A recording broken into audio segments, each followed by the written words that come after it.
Hey, this is Thomas from RockMusicStar.com with an exclusive interview with Keri Kelli from Night Ranger.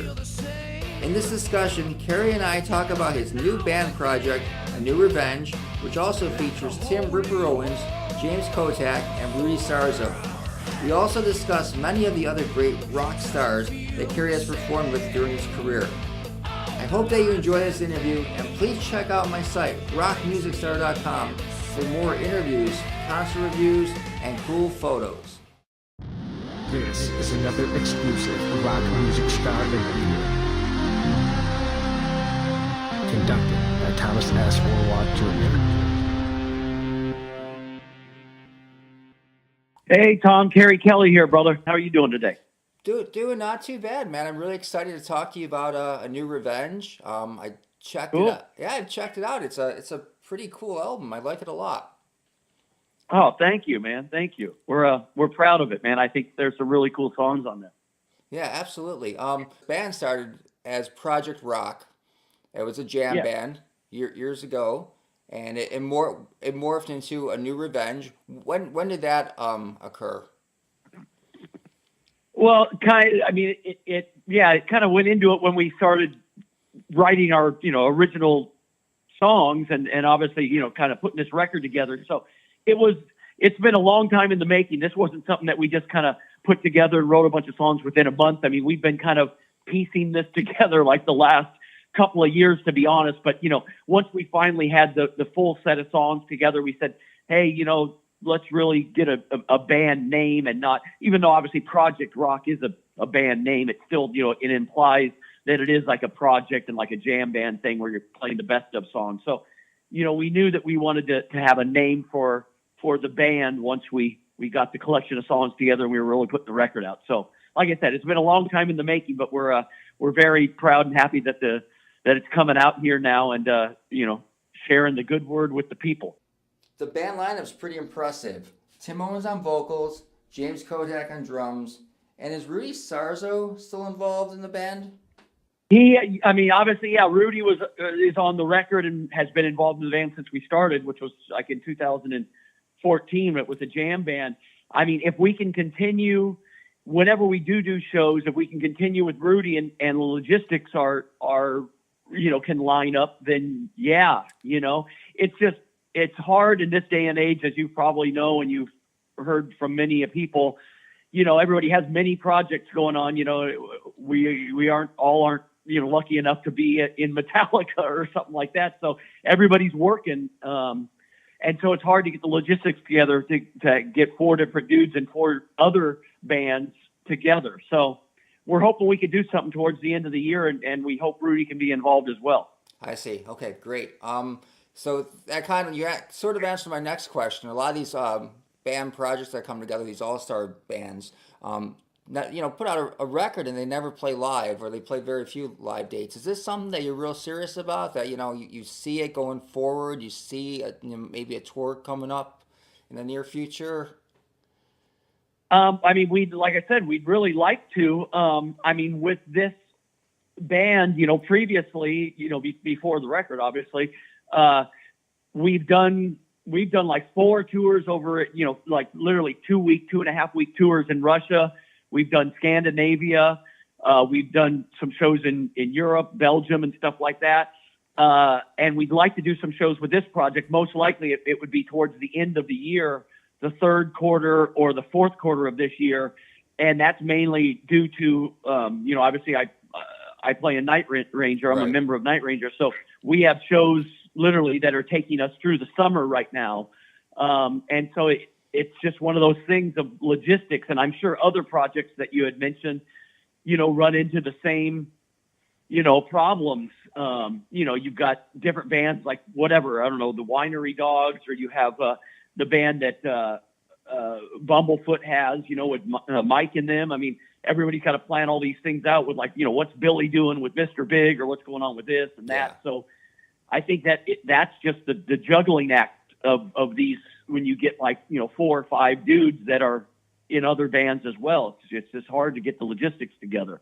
I'm sure we want to play, and I'm sure all those bands want to play as well, but it's just, trying to, you're trying to find the needle in the haystack at a time, you know? Yeah, exactly. Now, who wrote the songs? Were you involved in writing most of the songs, or was it a real band collaboration? Or tell me a little bit about that. Yeah, how we did it was I wrote most of the songs, you know, like well all the music and you know a lot of the lyrics and melodies. You know, in this day and age, everybody has home studios. You know, I have a pretty good studio at my house with a full drum room and the whole 9 yards. So you know, we cut most of the record there.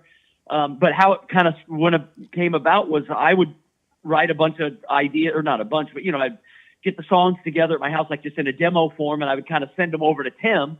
Tim would kind of do his thing and whatever. He has a little good, cool little vocal studio at his house. Then he'd bounce them back to me. And then at that point, if we go, yeah, man, we're happy with these, then we get the whole band involved, and then we'd really, you know, shake the songs out. But it kind of started with me putting the ideas together and then getting them to Tim and then him bouncing them back. And then we kind of all got in and worked on them. I see. And who produced the final mix on the record? Tommy Hendrickson, a friend of mine. He's been around for a while, and lately he's been playing with Alice Cooper and the Hollywood Vampires, the other little Alice band. So yeah, Tommy did the production on it, and it's awesome, man. He did a fantastic job. Great guy, and sounds awesome, I think. Yeah, Tommy's great. He's a good friend of ours too over here at rockmusicstar.com. Awesome. Oh yeah, great. Yeah. He's done so many great things and a good guy, and I mean, incredible in the studio. You know, he's really fast and he knows everything. You know, Pro Tools. He's a friggin' wizard, man. Mm-hmm. So we're very happy with that. Yeah. I mean, overall, I mean, like I said, the record is pretty incredible. That's why I really hope it has some legs, and I hope you continue with this. Yeah, I mean, we hope so as well. You know, like I said, I mean, it's been a long time coming. We really worked on the songs. It wasn't like we just threw the damn thing together and, hey, let's write, you know, 15 or 16 songs and throw it out next month or whatever. I mean, we really worked. I mean, we probably worked up about 25 or so songs, and then we came down. We actually recorded 12. There's 11 on the record. I think they're going to maybe put another bonus track out sometime. But, you know, it was something that we really put time into, and we're proud of the record. I think the songs are really cool and interesting. Like I said, I think Tommy did a great job. The production and the mixing sounds awesome. And, you know, I hope people, you know, I hope it resonates with people. Yeah. Did you shop this to record labels, or did record labels come to you once they found out that you had this project? About when we were kind of finalizing record, we kind of had it done. It was about a year ago-ish, before it was like mastered and stuff like that. The guy at the label, his name is Derek Schulman, at Golden Robot. He's been around a long time. I mean, he signed James's original band, Kingdom Come, back in the old days. He was the president of Roadrunner Records like 10 years ago when they signed a lot of, or actually more, like 20 years ago, they signed Slipknot and Nickelback, and he's running that label. And then like the last 5 years, he was the president of Frontiers North America, because, you know, it's basically run out of Italy, Frontiers is, but he was like the American president. So that's Derek. And then, but he left there about a year ago. I don't know the exact timeline. And then he got hooked up with this new company, Golden Robot, and he's the president of that. And he called me up one day and said, hey, what's going on? And I told him, hey, we finally got the record. It's pretty much done. And he goes, oh, man, I want to hear it. Gave it to him. And he said, this is great. We'd love to put it out. So we just went with him. Like I said, I mean, James has known Derek since whatever year that was, Kingdom Come, like 89 or 88 or something like that. Yeah, I think it was like 88. You know, yeah.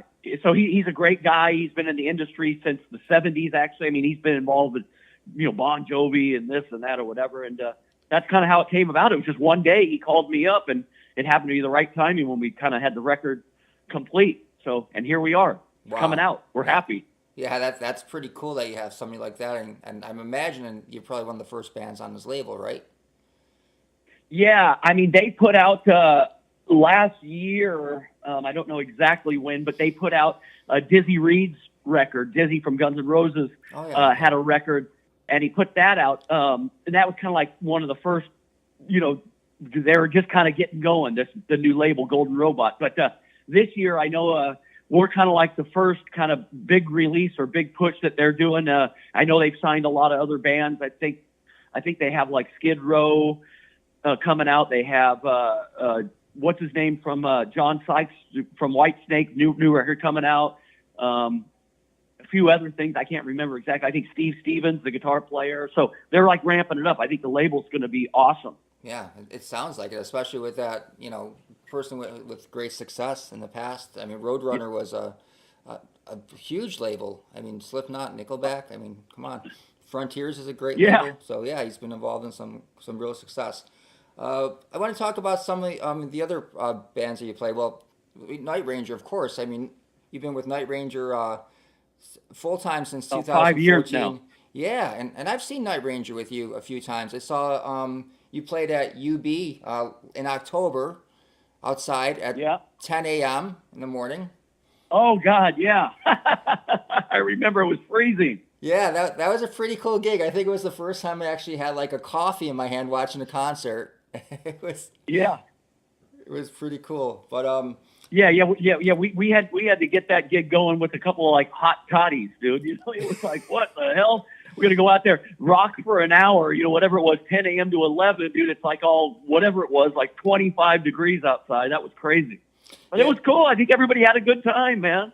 Everybody had a great time. I mean, I remember talking to people after the show, and people were telling me that they've gone to tons of shows over the summer, and that was the best one that they saw all year long. You guys are just on this basic stage, just like rocking out at 10 in the morning and just kicking ass. It was awesome. Yeah, thank you. Yeah, it's such a blast to I enjoy playing and entertaining people, because that's kind of what it is. It's obviously entertainment. People go out and they go to a concert. I know that was a little different concert, but in general, you got to drive to the concert, pay for the tickets, pay for parking or, buy a couple of beers. I mean, you want to entertain the people. And I really love to do that. And like, especially Night Ranger. I mean, as you just said, I mean, we have a blast playing. It's really fun. Those guys have such a great catalog of songs. It's amazing. And all the guys, really like each other still to this day and age. You've probably heard the stories where this guy doesn't like that guy or that guy doesn't like this guy or they don't hang out. But those guys are some of the greatest dudes, man, that I've been lucky to play with over the last, 25 years I've been, doing this damn thing. Yeah. They're a pleasure, man. They're awesome. And Night Ranger's going on tour this summer with Sammy Hagar. That's going to be quite a tour. Yeah. Oh, we've got I think it's like 2.5 weeks or 3 weeks with Sammy. That's going to be awesome. And then I think that I heard something about doing another couple of weeks with Foreigner. Nice. And then I know we're going to Japan. We're supposed to do Japan, and I heard some talk about some other shows in Southeast Asia or Australia to go along with the Japan shows. So that's going to be so we got a couple of really, really cool things that all the guys are excited about, and I think it's going to be awesome for us. Yeah, the last Night Ranger album came out in 2017, Don't Let Up. What was it like writing with those guys and recording that record? Yeah, it was, like I said, it goes back to the home studio thing. I have a pretty good studio at my house, and all the guys in Night Ranger have studios. Jack has a really sick studio, but Brad has a nice little home studio, and even Kelly, the drummer, has a studio with his drums all set up and everything. So, again, it was pretty simple. On my side of it, I came up with some ideas that I put together, and then I gave them to Jack, and then he kind of went through them, weeded them out. He goes, hey, I like this one, and that one's pretty cool. And then what we did, like I said, on my side, I flew up to Jack's house 2 different times. He lives up in Seattle area now. I'm down in Southern California. And we just, I had my little Pro Tools sessions, and I opened them up on his rig, man. And Jack and I knocked them out, man. We did 4 songs together on the record, and it was, they were simple. I mean, we did 2 songs in one day. One time. It was great. And then the next day we worked on another one, and then I flew up there another time. So it was 2 different sessions that I specifically worked with Jack on, and we got 4 songs out of that. And I also worked on the record. I flew up to Brad's house. He's in San Francisco, which is where I'm actually at currently, in San Francisco. But I went to his house 2 other times and worked with him, me and him working on guitar parts together. And, I kind of was the engineer. He has the same Pro Tools system. And Kelly did all of his drums. I wasn't there. I didn't engineer it or anything. He did all the drums himself, just on his own studio, man, and just dropped the tracks in, man. It's so much easier these days, you know, as opposed to the old days when you go into studios and you're spending like $2,000 a day and all that kind of crap, you know? I mean, you can get, if your ears are good, you know, if you know kind of what you're doing, I mean, you can get some pretty great products literally just in your home studios, man. And that's how we did the last record, the Night Ranger record. Yeah, it almost seems like to be a successful musician nowadays, you almost have to know how to do that and have to have your own home studio. Yeah, dude, literally, I mean, out of all the people I know, I would say 9 out of 10 people have some kind of a home studio that they do their own demos or they do actually record their parts at. It's very, very far and few between these days of guys that don't have a studio that they do work in or they cut their records on these days. Yeah, yeah. So it's completely different than the old days. You know? Absolutely. I want to talk about some of the other bands that you performed in over your career. I mean, it's quite a list. Yeah. Just if you could just give me some feedback on what that experience was like, and I'll go through the list. I will start off with Alice Cooper, of course. Oh yeah, Alice was great, man. I mean, I played with Alice for like 7 years, like that, I think. And it was awesome. He's such a great guy. Again, incredible catalog of songs. I mean, vast catalog of songs. You know, one thing that I really liked about Alice and the touring aspect, you know, is obviously he's a global artist. I mean, like Night Ranger, for instance, typically, yes, we do go to England a little bit, and obviously Japan, they're still very popular in Japan, but, you know, they're really not that, you know, global, Europe and things like that. But Alice, what was so awesome was literally every single year in and year out, we'd go to Europe like twice a year, go to Australia for like a month. You know, I mean, it was the experiences were awesome. And like I said, great guy, great catalog of songs, and the other musicians that kind of came in and out of the band were all great too. And we had great times hanging out together, you know, eating, drinking, playing. Eric Singer was on drums for a while. Obviously he's in Kiss. Yep. You know, Chuck Garrick is still in the band, the bass player. We had Jimmy DeGrasso on drums for a while. And, you know, Jimmy was in the old days, like Suicidal Tendencies and obviously Megadeth and things like that. We had Damon Johnson played guitar with me for a while. We had, I played with Ryan for a little while, my buddy Ryan Roxy. And then Jason Hook, who's in Five Finger Death Punch now, was in the band with me. So it was awesome, man. Yeah, had a blast, dude. Alice is a pleasure. Yeah, that was a cool gig. I saw you guys with Rob Zombie when you played here. I don't remember what year it was, 2010 maybe, at our park in Lewiston. Yeah. It was awesome, yeah. Yeah, that was a killer tour, man. That Rob is awesome, man. He puts on a great show. I thought that combination was very cool, dude. Rob and Alice. Yeah, it was great. Next artist I want to talk about is John Waite. You played with him for a few years. John Waite, he is great. You know, John Waite is great. Yeah, you know, I was playing after Alice. I played with John for a couple of 2 years, and I was actually kind of filling in for Night Ranger on and off. You know, while I was still playing with John, but then the Night Ranger just got to be, the schedule was too heavy. So I haven't really played with John probably for a couple of years. I still do. He still calls me all the time and sends me emails or something like, hey, are you busy on this date or that date? You know, I think we have a really good chemistry together. He likes kind of the way I approach his songs and everything. So I always try to get in and jam with him if I can. But, man, another dude. His voice, dude, at his age, and I'm not trying to be offensive or anything, but, man, he is a powerhouse. It is, he doesn't tune down, doesn't do anything. I mean, and his voice is just, it's like a foghorn, man. He just blasts, man. And once again, his catalog of songs, deep, awesome. I mean, great songwriter, great guy. And like I said, to this day, man, he probably has one of the greatest rock and roll voices and stood the test of time to where he could still do it today without, like I said, no manipulation, no tuning down, none of that crap. Yeah. Next is Janie Lane. Janie, there you go. Yeah, you had. Oh, man. And I was going to say that you had a project with him, the Saints of the Underground, that you put out also. Yeah, yeah. That Janie was, man. He was a great guy, man. He was a brother of mine. We shared tons of good times together. I mean, on and off stage, hanging out. He'd come down. He was living out in the valley, like northern Los Angeles, and I'm always been from Orange County, which is so it's like an hour and a half south of me. But he would always come to my house and stay down for the weekend or whatever. We would write songs. We wrote a lot of songs together, and it was very simple and easy and fast. I mean, I probably have about 20 or so, I don't know exactly, but about 20 songs that we still have that were like half completed, kind of, that we just, obviously never had the time to finish. But yeah, I mean, he obviously had his personal, demons. But I really loved the guy. Like I said, I mean, he treated me great. And he was a great person to myself and my family and friends. And, I really miss the guy, to be honest with you.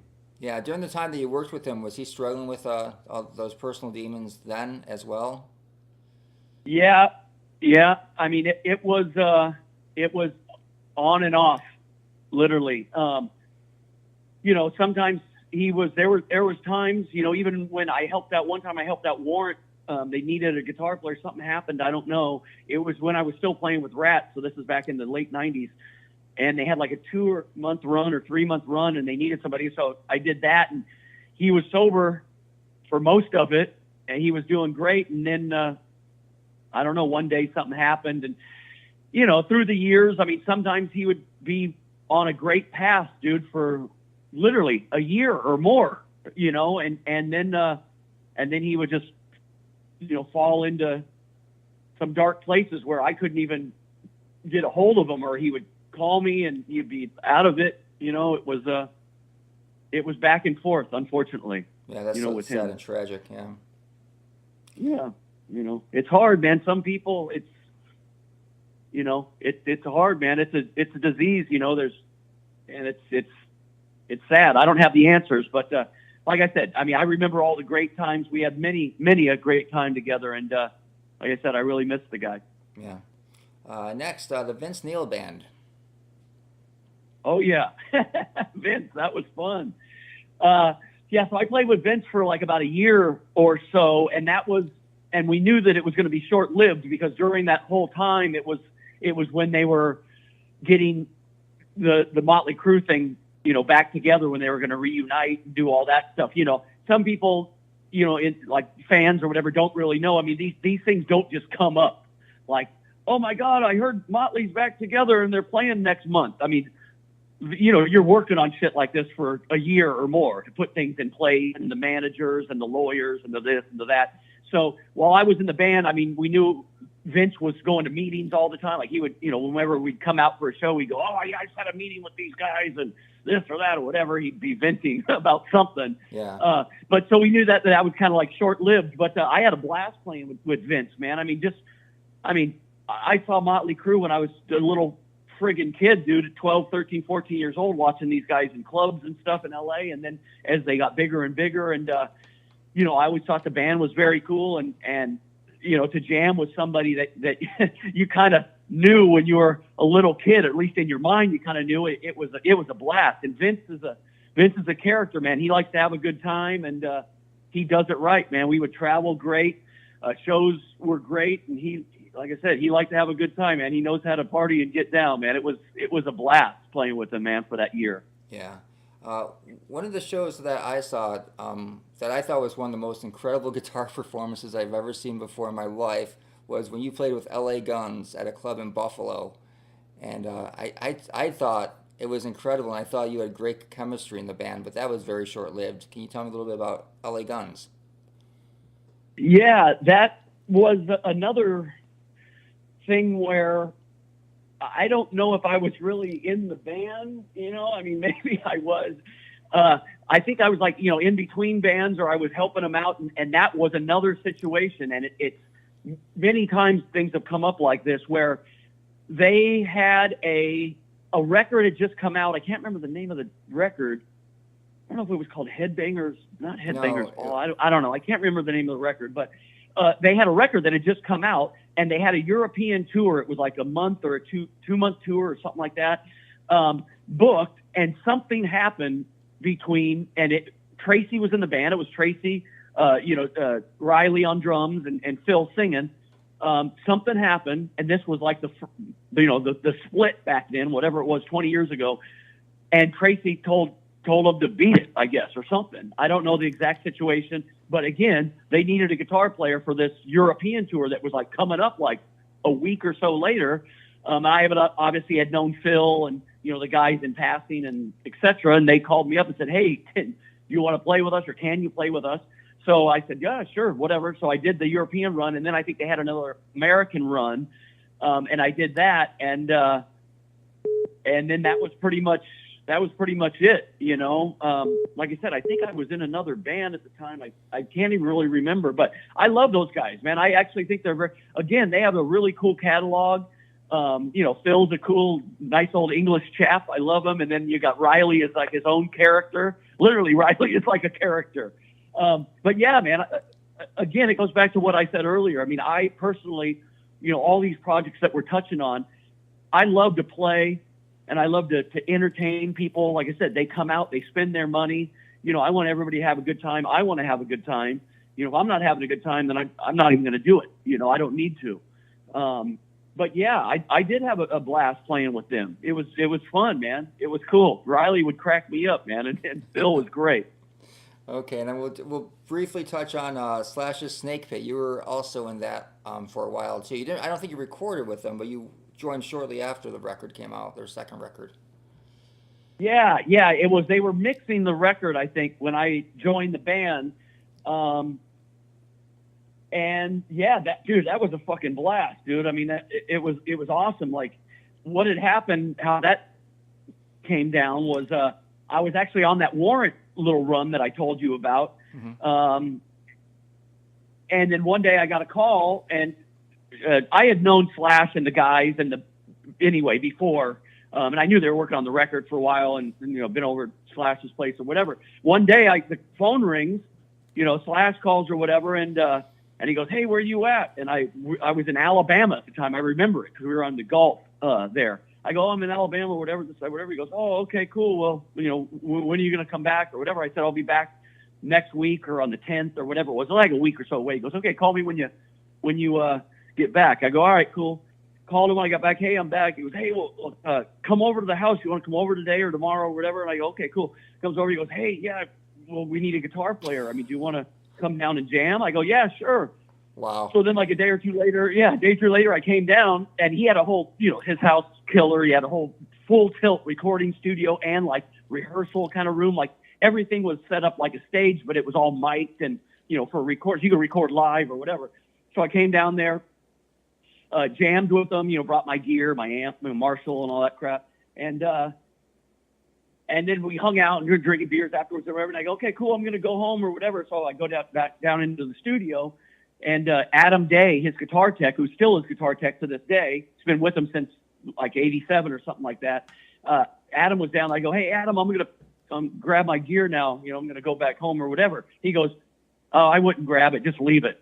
And I go, "Are you sure?" He goes, "Yeah, I'm sure." And then like, I think later on that night or whatever, the next day, like they go, "Hey, do you want to be in the band?" I go, "Of course, man." I go, "All right, cool." So then that was it. My gear stayed there, and we did it. And then like 2 or 3 weeks later, a month later, we jam all the time. Slash loves to play. We would play Monday through Saturday. Every single day we had rehearsal. And a lot of it was just jamming and fucking around and kind of hanging around. We were like a gang, Yeah. But then he goes, "Hey man, we got some dates, man. We have a tour with AC/DC. I'm like, "Holy shit." So we went straight out and did the AC/DC tour for like 3 months, man. It was a blast, man. Again, Slash is one of the greatest guys. He's like Alice, one of the nicest, his demeanor is so mellow and cool. One of the greatest guys in the business. I got to tell you the truth. Yeah. I mean, he's awesome. And I had a blast playing with him. I learned a lot from him. Many things later on that I thought of. I go, "Yeah, man, Slash," things that he had told me, or we talked about gear or this or that or whatever. Yeah, he was great, man. I really loved that. And the band, the last tour that we did, we were going to take a break, and he goes, yeah, he goes, let's take I think he said let's take 3 months off or something like that, or a quarter off or something. And we were all like, okay, cool. Yeah, well, yeah, whatever. All good. And then it was during that time is when they did that benefit or some kind of a jam, when it was with him and Duff. And I think Matt was on drums, and I believe the guy from Buck Cherry was singing, Oh, yeah, right. and things like that. And then literally a few weeks after that is when the next project started. You know, they started putting that Velvet Revolver thing together. So we knew that was coming, and that was pretty much the end of that. Oh, wow. Well, Keri, I really want to thank you for your time, and what a great interview. Awesome, man. Hey, no worries, man. I guess stay warm up there, right? Absolutely, and I'm looking forward to seeing you on June 4th in Lewiston when you open up for Sammy. It's going to be a great show. All right, dude. Killer, dude. All good, man. Hey, send me a message or something when we're coming close. Hopefully we can hook up. Oh, it sounds great. I definitely will. Thank you so much. Awesome, man. Thank you, my man. Take it easy. You too.